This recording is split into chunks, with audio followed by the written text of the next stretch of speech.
Hello folks, and welcome to the Klipper Golf Course. Back with the coach. Thank you, Kevin. Hey coach, just like on TV, we're going to do what's in the bag. Sure. So the coach, as you know, he's a really good player as well as a great coach.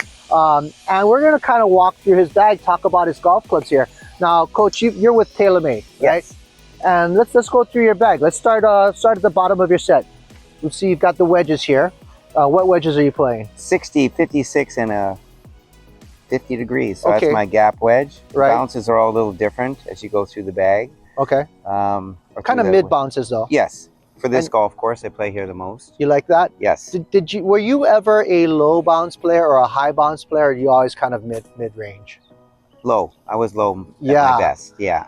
So I remember back in the day, I used to they didn't have them, Right. in different grinds. We had Right. to grind them ourselves, right? Remember that day well. Yes, I remember. So I remember taking the bounce off of my wedges.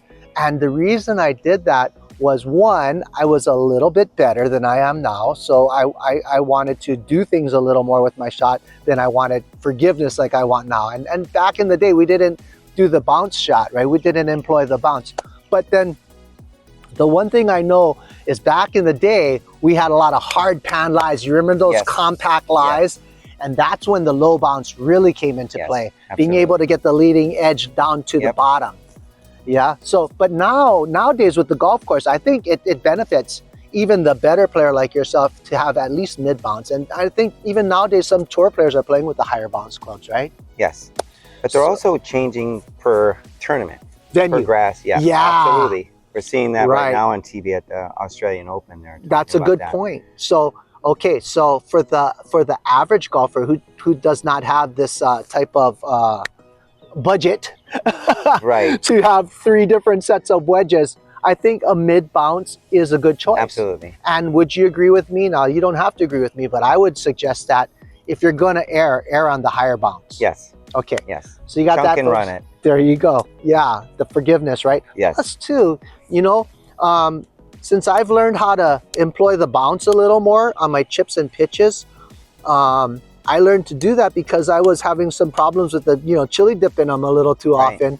And I learned that, if you learn how to hit with the bounce of the club, you can actually intentionally hit just a tiny bit behind and have good shots come out. Yeah. Yeah. I used that phrase chili dip today, and one of my students looked at me like, "What's that?" Yeah, I didn't know, And I right? thought, been around a long You dated time. yourself. I didn't have to explain. She showed me. Yeah. She showed you. She demonstrated. Right. Okay, so you got your wedges in 4-degree increments, right? Yes. Proper gapping. So your pitching wedges is probably somewhere in there about 46 or so. Right. And then you've got what irons are we playing here? P790s. P790. So tell me about the P790. What led you to choose this model? I like the look of the iron as I look down and address the golf ball. I also like the feel and the sound. Uh-huh. And for me, I get a couple surprises every now and then. Yeah. And What I kind of appreciate surprises? that. Oh, a little help? Little help here, Yeah. little help there. Not just in distance, but in Forgiveness? the dispersion. Yeah, okay. And so I've noticed that with the club. I've been playing it for a while now. And yeah, that's my choice, up to the 4-iron. Well, okay, good. So, and my feedback is, you and I, we're not exactly spring chickens anymore. No. And so we don't have quite the horsepower that we once might have had. Right. And I know that a little while ago, 5, 6, 7, 8 years ago, when they first started to come out with the faces that flexed a little more, I didn't like those clubs because I'd get the bad surprise where you hit a perfect shot and it goes over the green. Right. But I noticed that now that my speed speed has come down, that But you don't mind that. I don't mind that. Yeah, and I don't hit that hot shot anymore. Right. So I just swing them smooth and I take advantage of that trampoline effect. So there's a little tip for you in that. Just like how Coach and I have discovered this to be beneficial to us, you can benefit from it too. You choose this golf club, you find the golf club that has a flexible face technology, and it'll help you to get maybe a half a club more distance out there. And this is the model of choice for the Coach, the P790 Yep. by TaylorMade.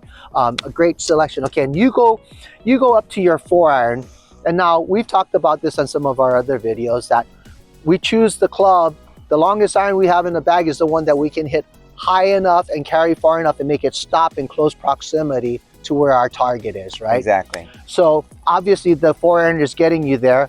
I'm not as good as you. I'm down to having the 5-iron being my longest club now. But anyways, actually it's the 6-iron. That's juiced up, so I call it my 5-iron. It's turned down. Yeah. Nice de-lofted. Yeah, power spec. Sneaky. But anyway, so you go up to the 4-iron, but I notice you don't have any hybrids in here.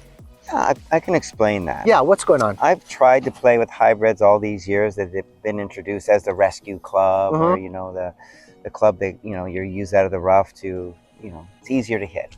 I just never really believed in it, so I kept myself with the 3-iron. I would have a 2 hybrid occasionally, but I had a 3-wood in my bag that I used all the time in the distance necessary to get to the par 5s in 2. The 7-wood. I like the feel of it. I like the loft of it. I like that it's similar looking to the woods that I have, 1 and 3. The hybrid and I see this with the older player coming to the new equipment. They're not familiar with it. They still struggle with the hybrid. They don't know if it's a wood or an iron. It's hard to explain to them that it's both, and it's supposed to, give you an easier swing at a less lofty club with a longer shaft. Right. So, but for me, it's come down to, I've heard a lot of talk about the 7, recently with Dustin Johnson, and then more pros going to it out of the rough, need a little loft. No, and you're it just right. feels good. It's You're got a right. shorter shaft, more loft. I can swing it. I still am getting used to it. It surprises me sometimes that it can do what it does. Yeah. It's a nice surprise. Fairway bunkers on par 5s. I used to play a hybrid before. This just glides right through. No, you know what? And I should have looked carefully before I accused you of not having a hybrid, because the 7-wood, they're how do they say, like 30 is the new 20 or something? You know how they talk about that? Well, like 7-wood is like the new 3 hybrid, right? Absolutely. So it's like everything the 3 hybrid is, but a little more forgiving. It's a little higher. Hits it a little farther. Good on the eyesight. Yeah, so it's similar looking to the woods. Yeah, it's a more versatile club. It's easier to use, so that makes a lot of sense. That's new this year for me. In this fact, full year. The touring pros are using it now, right? And so it's amazing. Okay, and then we go from there to the 3-wood. And this is probably the hardest club in the bag to get new in your bag. So you can see this one's engineered with all kinds of help. It's got the little gear in the back here that I can get my loft up or loft it down trajectory wise, and then I've got a gear here to change the loft on the club. It's also a lie angle, toe and heel lie on the ground. I heard that this model you can get it to go from like a 3-wood to a 5-wood. Is that correct? Yes. So where do you got yours dialed in? So is it out of 3-wood, or is it somewhere in between? Here's how I'm old school, right? Yeah. I want the 3-wood just the way it came. Okay. I'm not going to modify it. I'm going to learn how to swing it, get some more speed on it. Yeah. I don't want to adjust it per se to get the shot that would, look better, feel better, and react better. I'm going to make myself better with it. Yeah. So, and that's from, I alternate a 7-iron and the 3-wood. I, get the rhythm from my 7-iron into my fairway wood 3-wood. And I only hit it 4 or 5 times, in a round. Right. If I'm on a tee box occasionally where the driver doesn't fit, I'll take that. I love it off the tee. On a par 5, I get a lower trajectory, I run out, and less side spins. Yeah. Less up and less side. So it kind of is like a little dart going down the middle of the fairway if I can keep it that way. I wish I had a little dart in my game. Well, and so this is probably the hardest club in the bag for me to get my students wrapped around in. So I normally go with a 5-wood that can dial up to a 4-wood. And there's another good tip, because I think most of us should not have a 3-wood in our bag. Exactly. You probably agree. Yeah. Yeah. So folks, if you're not a lower handicap or a higher skilled ball striker, 3-wood probably not a club that should be in your bag. Nor should you have a long iron, right?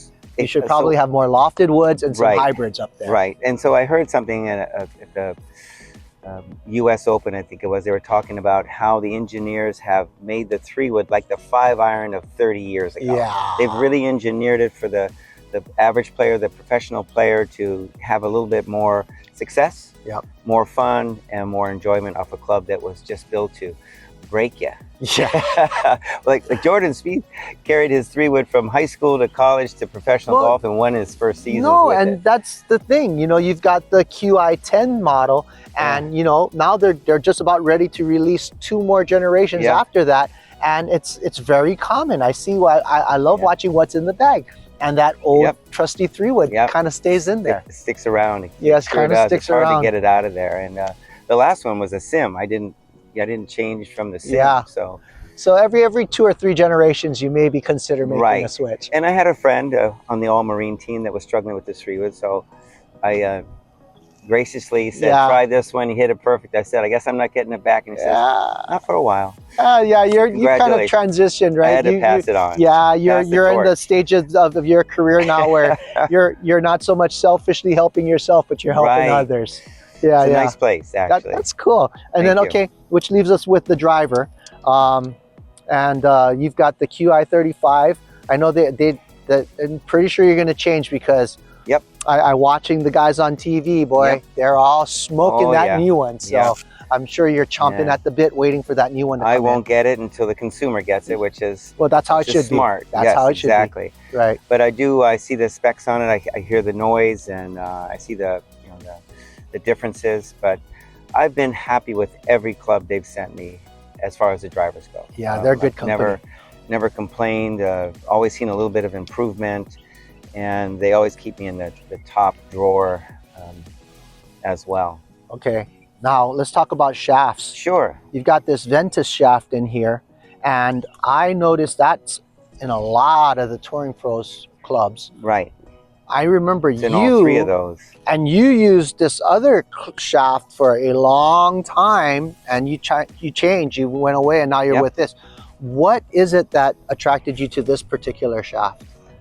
So, experiment, and then seeing a little bit more energy on the face, a little bit more distance in the air and on the ground. The other shaft was more stable, more consistent, and the sound and feel were good. But the excitement of this shaft made me step out of the comfort, the sound, and the feel. That's nice. And you know, I think too, you know, again, not to focus too much on us aging gracefully, but when you're younger, you know, and you're bringing more of the power into the club. As we get a little older, we don't mind the club helping us bring a little bit of horsepower in there, right? We heard that a long time ago. Yeah. Now we understand it. But I understand with this, yes, exactly. No, I was telling someone the other day, I said, I watch these kids hit golf balls and I have no concept of how they're doing it. But I remember when I was their age hitting golf balls on the driving range and then my age would come up and go, boy, how you do that? I said, I'm just hitting the golf ball. But that's what they tell me now. I said, how are you doing that? I'm just hitting the golf ball. But anyway, and this company, along with a lot of the other companies, they also make those more stable shafts, right? They have the other colors and specs. So, because I know the kids that hit at 350 are hitting the same model, but maybe, or same brand, but maybe a different model. Right. I prefer this. And so, TaylorMade also thinks that I'm best in this, so I follow kind of their lead on that. Nice. Stay with it. Well, they're fitting you with the TrackMan. I think TrackMan is a little smarter than you and I. Right. And I hope to keep up with that too. Okay, and then the last one, we've got a Spider putter. We've got the cover on because the Spider putter is actually on loan right now because the coach has let one of his students use his putter. And he makes everything. While he's waiting for his putter to come in. We just ordered it. I saw the email. But he did order one, right? He did order one. Congratulations. But what model are you currently using? Yeah, it's the Spider. And it's that zero torque one, right? Yes, it is. Man, I tell you that. So let's talk just a little about that. And it's blue. It's pretty blue. Yeah. It reminds me of back in the day. Remember when we were young and the BMX bicycles had the alloy rims? There you go. Beautiful color. I'm thinking Stingrays. Yeah. Schwinn's. Yeah. Oh man. But okay. So you're using that zero torque putter, and I know for a long time you've always used this mid-length putter. You like that. Right. But What? They sent me a 38. You didn't want to move into zero torque, but then you finally did. Why'd you move into it? It's again, seeing the result Yeah. off a perfect surface. What did you notice? What was the difference? I didn't have to manipulate the putter. I didn't have I knew to you were gonna adjust. say that. Because I'm kind of the putter that I have more creative instinct than I do the straight back, straight through, and perfect read. I kind of let the ball, do its own thing off the face. But sometimes it's good to surrender to that. Let the putter, especially when the putter wants to return back to square, right? Right. You just kind of swing it and let it do its thing, right? Right. Yeah, no, I get it. All right, Coach, well, that's what's in your bag. People want to get outfitted with tailor-made golf clubs, get fitted in like you. Can they come see you about this? Yes, All right. absolutely. And then we have another way to go about that too. Just check with me. I'll make sure they get what they need. Very good. So we'll either get them dialed in with you, or if they need a little more specific help, then we get them dialed in with our next fitting day, right? Absolutely. Okay, very good. Well, thanks, Coach. Thank you. All right, folks, that's Thanks what's in the bag with Coach Leland Lindsay. You want more help with your golf game, give us a call, 808-254-2107 or 808-254-1745. Give us a call and say, hey, I want to talk to the coach, and we'll get you hooked up with him, all right? Aloha, and we'll see you at the Klipper. Thank you.